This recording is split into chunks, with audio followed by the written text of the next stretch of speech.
Hi, I'm Doris Purchase, and welcome to Beyond the Frame, a podcast created just for you by Propeller Art Gallery, artists empowering artists in Toronto. Together, we'll take a deep dive into the hearts and minds of working visual artists today and their practice. In each episode, you will hear illuminating and intimate explorations of all things art, and you'll hear it in the artist's own voice.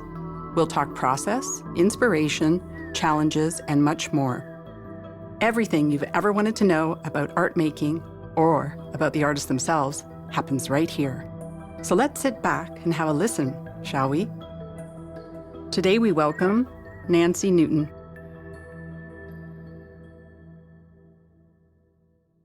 Which ism is it? Under which ism would you classify your work? I've always had an affiliation with Expressionism since my mark making is gestural and spontaneous. But unlike abstract Expressionism, which tends to emphasize the picture plane, my marks often suggest a three-dimensional space. Currently, my work using deconstructed paper as a collage element relates to cubism. Who's your muse? Influencers, educators, mentors, who has greatly inspired you? There are a number of people over the years that have inspired me, starting with my elementary and secondary school art teachers. Mabel Apple was my art teacher starting in grade 2. She was an art specialist. All of the grades from 1 to 8 went to a wonderful art room with high ceilings. I loved going to the art room. We did lots of picture making. The class would sit on a wooden bench under a large window and discuss in detail what we were going to include in our paintings. Then we would, at least I would, rush to our places at large wooden easels with a box of liquid paint containers. Our ideas were first outlined with a brush using blue. This early experience gave me confidence in my painting ability, and thanks to Miss Apple's approach and encouragement, I really loved the subject. The art room that Miss Apple had was really special, and I talked about that high ceiling, and you must, wonder why that was so important. But you might think it's odd that I'm talking about high ceilings and so on, but at the time I was living in a small 2-bedroom apartment with my family, and which felt, I think, pretty claustrophobic. And I think the art room was the first time I felt a real feeling of space, and my work is all about space. So when I went into Miss Apple's art room, it just was magical. My first painting displayed publicly was done in grade 4. It was at the Children's Art Exhibit at the CNE, and the painting shows my early interest in depicting a three-dimensional space, which I find looking back is interesting because it still holds my interest. My secondary school art teacher, Earl Alexander, an abstract expressionist painter, ironically emphasized drawing along with other skills, although I realized she had a curriculum to follow. I reconnected with her as an adult at a time when I was transitioning to thinking of myself as an artist. Early had me document all of my work at that point, which gave me a sense of what I already had accomplished. It was an important step and inspired me to move forward. Before I finished high school, I met my son's great-grandmother, Allison Newton, who was an accomplished artist. I visited her home and studio often to see her work and went on a memorable sketching trip with Allison to the Caledon Hills. She modeled for me how a serious artist lives. Austin Clarkson, my professor of music at York University, has been a wonderful teacher and mentor over the last 20 years. I learned about the creative imagination from Austin. He introduced me to the music of Canadian composer Armory Schaefer.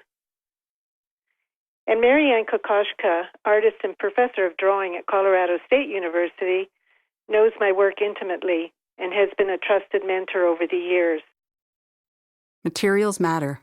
What are your chosen favorite tools and preferred medium? I use water-based materials because they lend themselves to spontaneity. Indie ink is my favorite, and I use acrylic paint currently, but also have watercolors available. Big brushes and sponges are preferred. Slump secrets. What methods do you employ to get yourself out of a slump? Intellectually, I know slump or downtime are part of the creative process and provide a chance to gather energy. This belief is partly due to Austin Clarkson's teachings. Training as a facilitator for creative workshops, I learned about the cycle of the Tai Chi as a model for the creative process.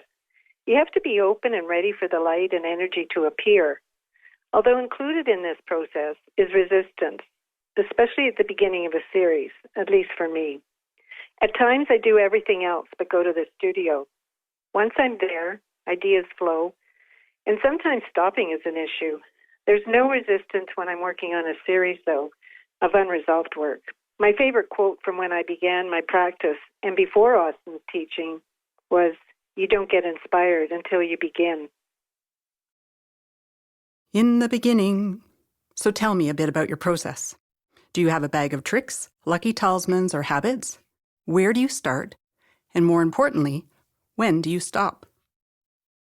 I have a process. First, I have to be inspired to interpret and experience visually. In the past, it involved an adventure to another place. My attraction most often is to high vantage points in northern landscapes, like mountains, rugged shorelines, aerial views from plains. Since 2012, my inspiration has been one piece of music called Dreamyscape, which has taken me to other places via sound. Ideas from sketchbooks are developed first on paper, lots of paper, as it allows me to take risks. Some end up as finished pieces on small, medium, and large paper. It gets me ready to develop ideas that have evolved onto canvas.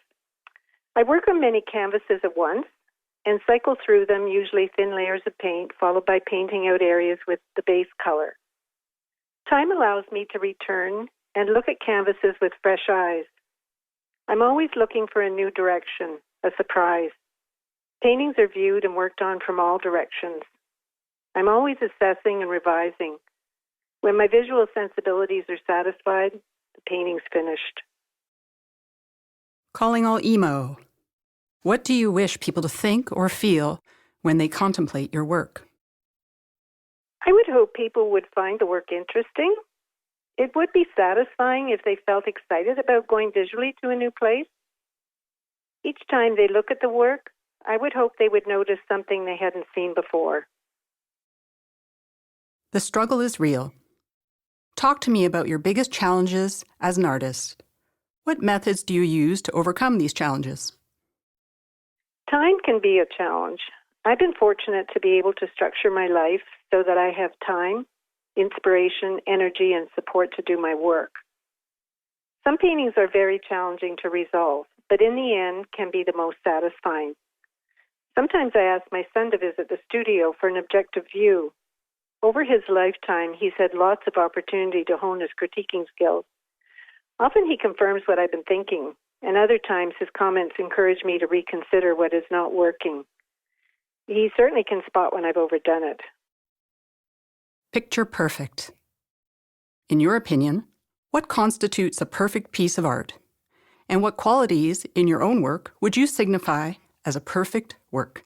For example, perfect composition, confident brushstrokes illustrating a concept, or something else altogether. A perfect piece of work, if it exists, contains some magic and wonder as to how it happened. Direct marks, an interesting illusion of three-dimensional space are important to me. It should be a playground for the eye. Art Speak. How do you feel about titling, discussing, and explaining your work? I'm more comfortable writing about my work now, partially because of my circumstances. Talking was a big part of being a visual arts teacher. At that time, I was giving students the vocabulary and understanding to speak about their own and other artists' work. I've had lots of experience talking about the latter, but discussing one's own work can be different. Being familiar with my body of work and experiences over time helps me, as well as others, understand it better. This is one reason why I write about the evolution of my work. It makes talking about it easier. In 2010, I compiled an extensive retrospective catalog entitled Marking the Years, and currently I've written about my artistic journey in the booklet accompanying my exhibition at Propeller in September called Sound Seed Born from Music. It traces the evolution of the work and helps demonstrate why I can't explain everything. It's part of the mystery of the creative imagination as it evolves over time. Heavy metal or classical? What do you listen to while you work? Or is silence your thing? Since 2012, I've been listening to Dreamyscape, a 20-minute composition by R. Murray Schafer, over and over again. It has inspired 3 exhibitions. When finishing canvases, I often turned off the music and worked in silence. It was too confusing to resolve compositions. Prior to this series, I'd listen mostly to rock. Why for art thou? Why do you make art? I love making marks and exploring my creative imagination. It's very exciting and keeps you in the moment. It's like going on an intuitive trip where there's no schedule, but you just do what you want, or your inner voice tells you what to do next. At the best of times, it feels like an out-of-body experience. It's a challenging adventure, and after finishing, you wonder how you arrived at your current destination. We hope you've enjoyed this episode of Beyond the Frame, a PAG podcast. To hear more episodes and to view the artist's works, please visit www.propellerartgallery.ca. Hosted by Doris Purchase, produced by Tracy Thomson, and recorded at the Orange Lounge Studio in Toronto. Also, the Propeller Art Gallery recognizes the presence of the Haudenosaunee, Anishinaabe, Mississaugas of the Credit, and the Huron-Wendat nations. We acknowledge we are hosted on land governed by Treaty 13, the Toronto Purchase, the Two-Row Wampum Treaty, and the Dish with One Spoon Treaty. We are committed to peaceably sharing and caring for the resources around the Great Lakes and operating the gallery on the principles of inclusiveness as we continue to exhibit art created by artists from all over the world. Thank you for listening.